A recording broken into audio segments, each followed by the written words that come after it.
Waiting.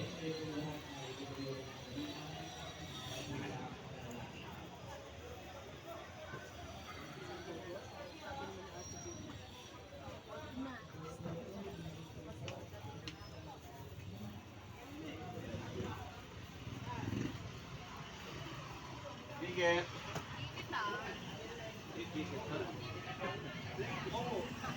Wala pa nga kami.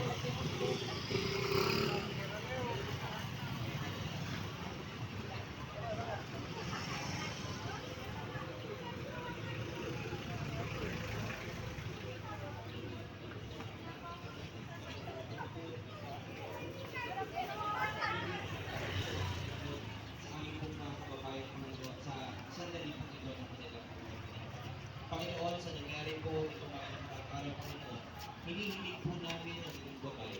Gabayan niyo po ang bawat isa, Panginoon, ng aming mga kababayan.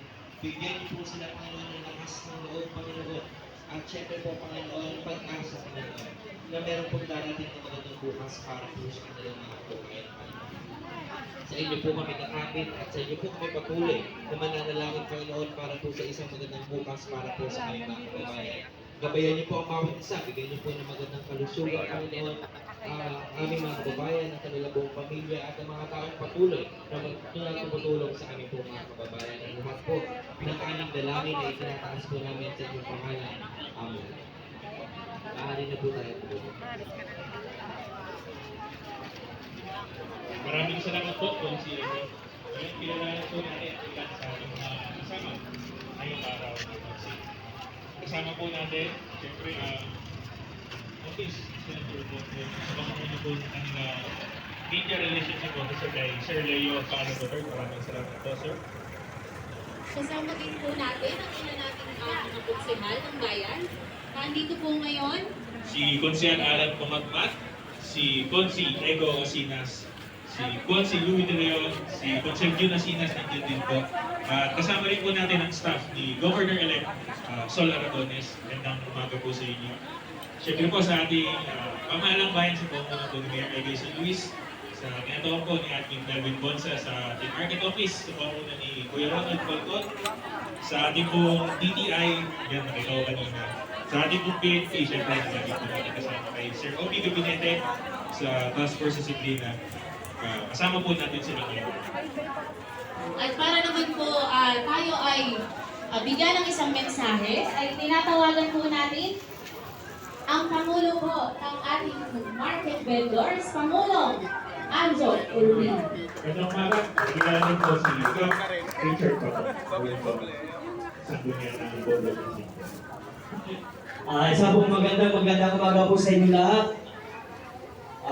Muli, ako po'y nagpapasalamat sa ating number 1 Senator Bongo sa pagbibigay tulong sa ating mga nasunugan dito sa ating pamilyang bayan. At muli, sa ating mga kasamahan, sa ating mga member ng mga Pangulo, magtulong-tulong para mabigyan po lahat. At sana po ay magkaisa po tayo at ano po ang mga maibigay sa atin ay ating pong tanggapin ng buong puso. Muli, sa ating mayor, na siya rin po ang nag-assist po sa atin dito at upang bigay ang tulong ng ating senator.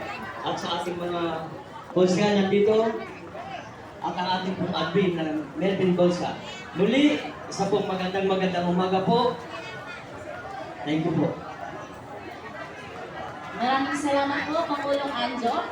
At para po sa isa pang mensahe, tinatawagan rin po natin ang Kapitan ng Poblasyon 5, Cap Richard Pato Diaz. Palakpakan po natin. Magandang umaga po sa inyo lahat. Magandang umaga po. Isang masibagong palakpakan naman dyan.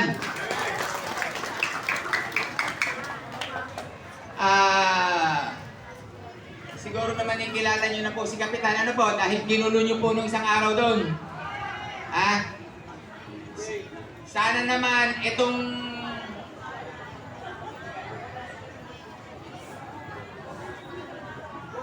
sana naman itong galing kay Senator Bongo na ipapamahagi po sa inyo. Hinihiling ko lang po sa inyo na maging maayos po. Kasi kayo naman kung may mga staff ay mabibigyan. Huwag kayong mag-uunahan na naman na parang kayo'y walang disiplina. Naintindihan nyo? Hinihiling ko sa inyo yung disiplina para maipakita nyo po sa sambayan ng Pilipinas na kayo po'y disiplinado. Na taga Santa Cruz, na natitinda dito sa Barangay Poblacion 5. Although nararamdaman po namin ang inyong kung kayo'y mga nasunugan, sana po yung mga walang staff na hindi naman pong nasunugan, wag nang magpumilit. Huwag nyo na pong aawayin si Kapitan o kung sino man yung Pangulo nyo. Nakikiusap po ako. Manatili po kayong kalmado. Naintindihan nyo po? Pag kayo hindi kalmado, patitigil ko yan. Naintindihan nyo? Sige, maraming salamat po. Magandang umaga po sa inyo lahat. Maraming salamat po, Kap, sa paulit-ulit na paalala po sa ating mga Salamat po. Ayun po, siguro po, tawagin ko na po ang isa sa napakasipag po na staff ni Senator Bongo, ang kanyang Media Relations Officer, si Sir Leo Palo III. Para po sa ating mensahe.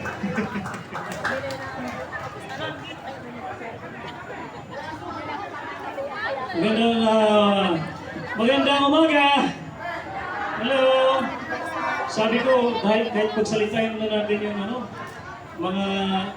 nandito yung opisina ni Governor-elect Solar Gones, palakpakan po natin sila, nandito po sila. At alam naman natin na nung unang araw pa lang nagpunta na kaagad dito, hindi pa kayo organisado that time. Sana naman organisado kayo this time. Tama ba? Okay lang ba? Hindi ko alam na ganun pala katapang si Kapitan Diaz.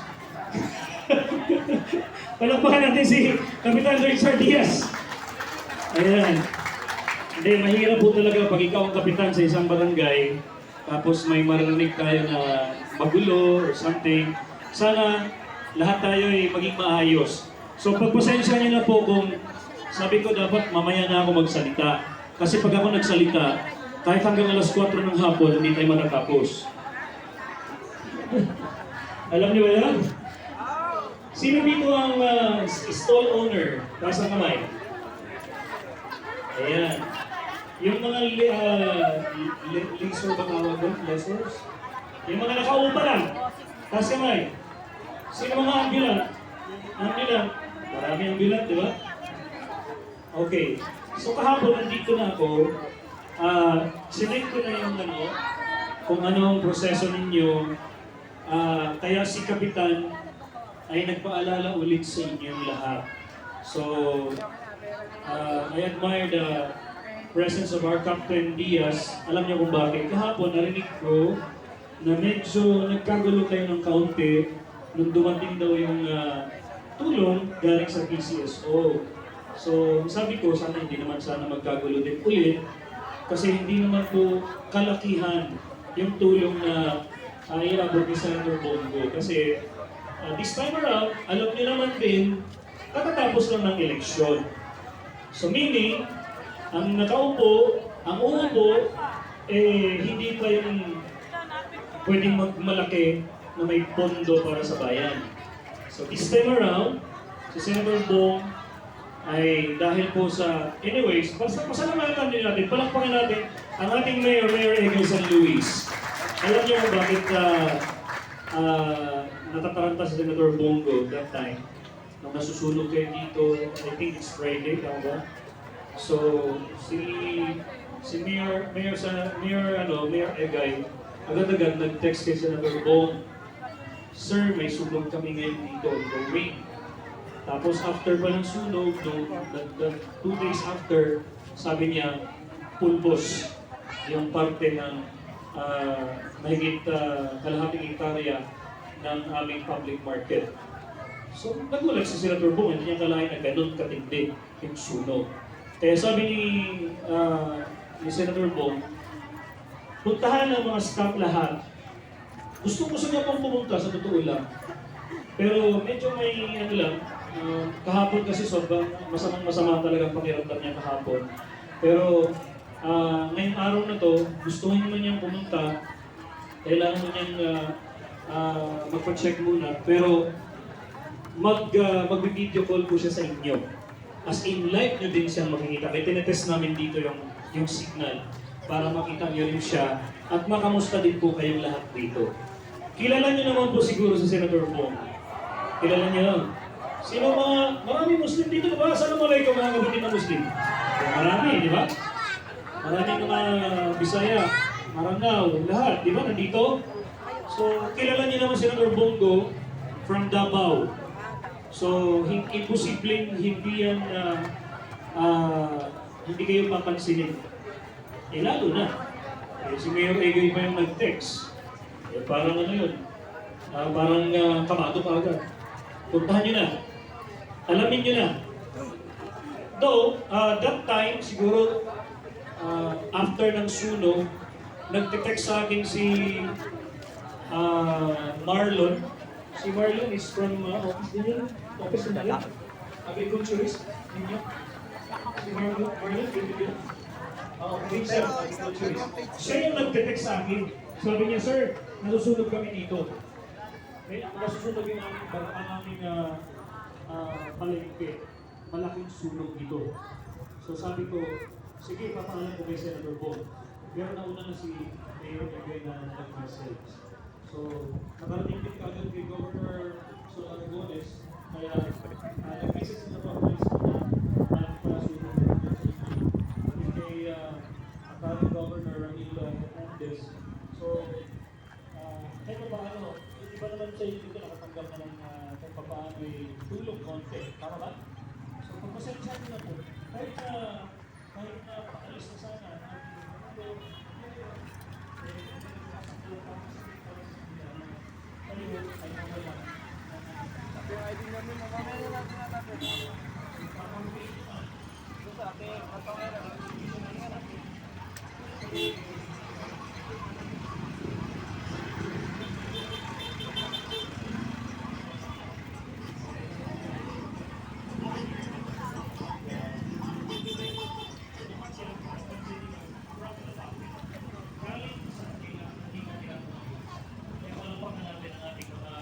public servant